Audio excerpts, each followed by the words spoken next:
Good morning. Today is Thursday, the 27th of August, and we find ourselves in chapter 3 of the book of Ruth.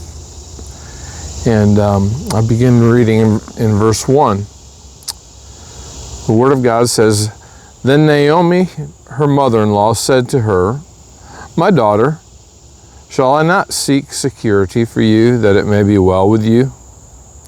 Now Boaz, whose young women you were with, is he not our relative?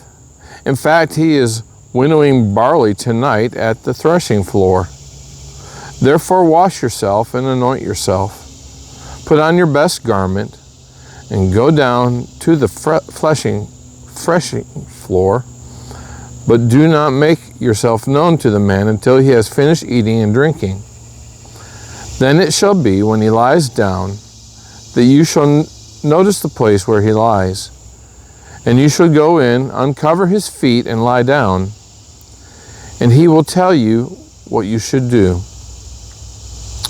And she said to her, 'All that you say to me I will do.' So she went down to the threshing floor and did according to all that her mother-in-law instructed her. And after Boaz had eaten and drunk, and his heart was cheerful, he went to lie down at the end of the heap of grain. And she came softly, uncovered his feet, and lay down. Now it happened at midnight that the man was startled and turned himself, and there a woman was lying at his feet. And he said, 'Who are you?' So she answered, 'I am Ruth, your maidservant. Take your maidservant under your wing, for you are a close relative.' Then he said, 'Blessed are you of the Lord, my daughter, for you have shown more kindness at the end than at the beginning, and that you did not go after young men, whether poor or rich. And now, my daughter, do not fear. I will do for you all that you request, and for all the people of my town.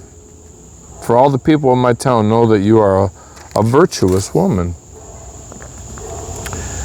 Now it is true that I am a close relative. However, there is a relative closer than I. Stay this night, and in the morning it shall be that if he will perform the duty of a close relative for you, then good, let him do it. But if he does not want to perform the duty for you, then I will perform the duty for you, as the Lord lives. Lie down until morning.' So she lay at his feet until morning, and she arose before one could recognize another. Then he said, 'Do not let it be known that the woman came to the threshing floor.' Also he said, 'Bring the shawl that is on you and hold it.' And when she held it, he measured 6 ephahs of barley and laid it on her. Then she went into the city. Then she came to her mother-in-law, and she said, 'Is this you, my daughter?' Then she told her all that the man had done for her. And she said, 'These 6 ephahs of barley he gave me, for he said to me, do not go empty-handed to your mother-in-law.' Then she said, 'Sit still, my daughter, until you know how the matter will turn out. For the man will not rest until he has concluded the matter this day.'" There's something here that's important to note, and that is part of the Jewish law regarding the kinsman redeemer. It's found in the book of Deuteronomy, chapter 25, starting in verse 5 on down through verse 10. So I'm going to read those verses so we can kind of understand a little bit of what's going on here. It says, "If brothers dwell together, and one of them dies and has no son, the widow of the dead man shall not be married to a stranger outside the family. Her husband's brother shall go into her, take her as his wife, and perform the duty of a husband's brother to her. And it shall be that the firstborn son which she bears shall succeed to the name of his dead brother, that his name may not be blotted out of Israel. But if the man does not want to take his brother's wife, then let his brother's wife go up to the gate to the elders and say, my husband's brother refused to raise up a name to his brother in Israel, and he will not perform the duty of my husband's brother. Then the elders of his city shall call him and speak to him. But if he stands firm and says, I do not want to take her, then his brother's wife shall come to him in the presence of the elders, remove his sandal from his foot, spit in his face, and answer and say, so shall it be done to the man who will not build up his brother's house. And his name shall be called in Israel, the house of him who had his sandal removed. Now, granted, it's a very foreign concept for us today. The idea of the family unit being the center of the culture, and the idea of being able to propagate and keep the name going and the legacy of that family going. And so Ruth, of course, is a widow, a young widow. Her husband was young, and her husband's brother had also died.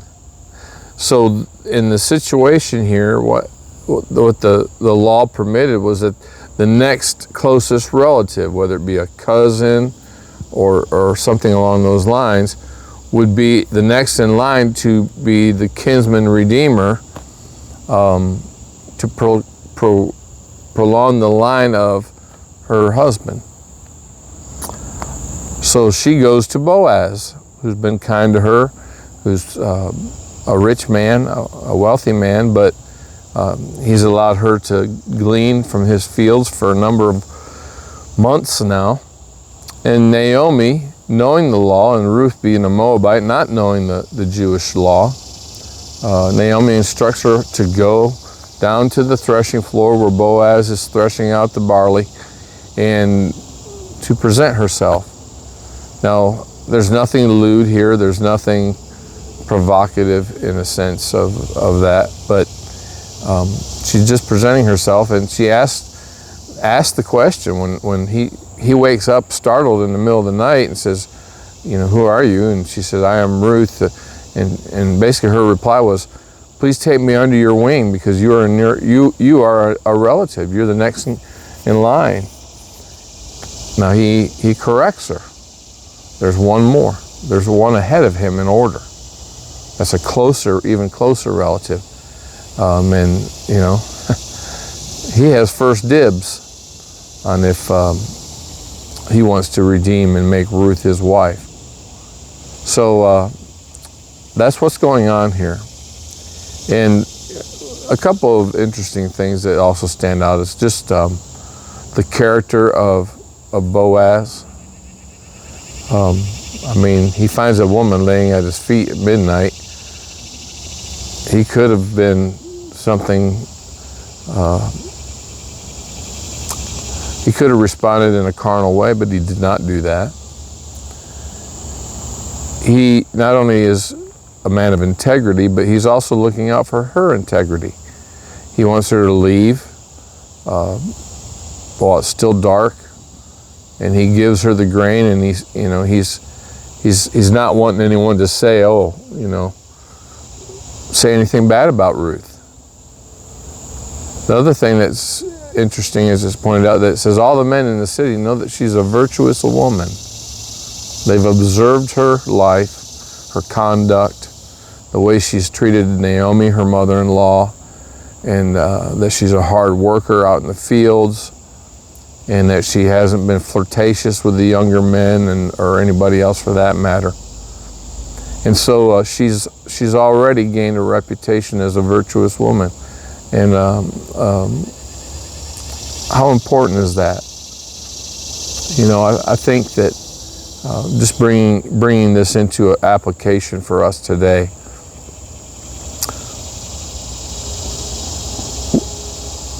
We too often hear about infidelity among leaders in a community. It seems like the only news we ever hear about is bad news. But here's Boaz. He's a man of integrity, and he's willing to redeem her. He's willing to honor her, and he respects her integrity, her virtue. She's a virtuous woman. He respects the fact that she's not a flirtatious kind of a woman. That she hasn't tried to go after younger men, whether rich or poor. That's not what she's about. She's not just about having a husband. She's proven herself a good woman. We live in a culture today where we don't see a lot of integrity. It's so important to be,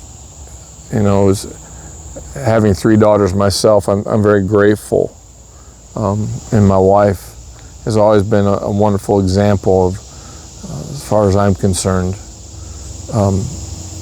of being modest.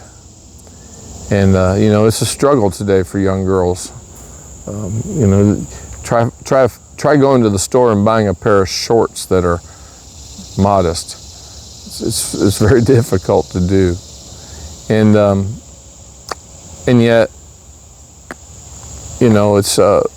it's just a joy to my heart to know that my daughters are young ladies that are modest, and that is something that I think we need to remember, that we need to teach that. And also young men, young men that don't have just one thing on their mind. Young men that have respect and know how to treat a lady, other than an object of like a piece of meat. And it's just so sad to see what's going on in our society. And we wonder why we have so much violence and we have so much breakdown within the family. When people get married and they think that the only thing that draws them together is romantic love, or erotic love. Well, that does not last. I hate to break that news to you if you're not aware of that, but the beautiful thing about love is, in the Greek language, there are 4 words for love. Phileo, which is brotherly love. Eros, which is erotic or romantic love. There's storge, which is family love. And there's agape, which is God's love. And the interesting thing is that only in the confines of marriage are all 4 types of love brought together into one. Only in the bounds of marriage do you have God's love, brotherly love, family love, and romantic love. Only in the confines of marriage. And so it's sacred. Marriage is a sacred thing. And so that's why we see the value of marriage and family and the unity that we see in marriage. And so the beauty of what we're seeing here is how God had put in place in Israel a mechanism to preserve the family, to preserve a picture of his love. Marriage is a picture. The New Testament teaches us that marriage is a picture of the love of God between Christ and his church. And so it's important to preserve that. That's just some thoughts from this passage today. I hope you have a blessed day, and we will see you again tomorrow. But remember to continue to be in prayer for the situation down in the Gulf, Louisiana and Texas with the hurricane. I know it's just now trying to figure out how much damage was done, but terrible storm. So please remember those folks in your prayers today. Have a blessed day.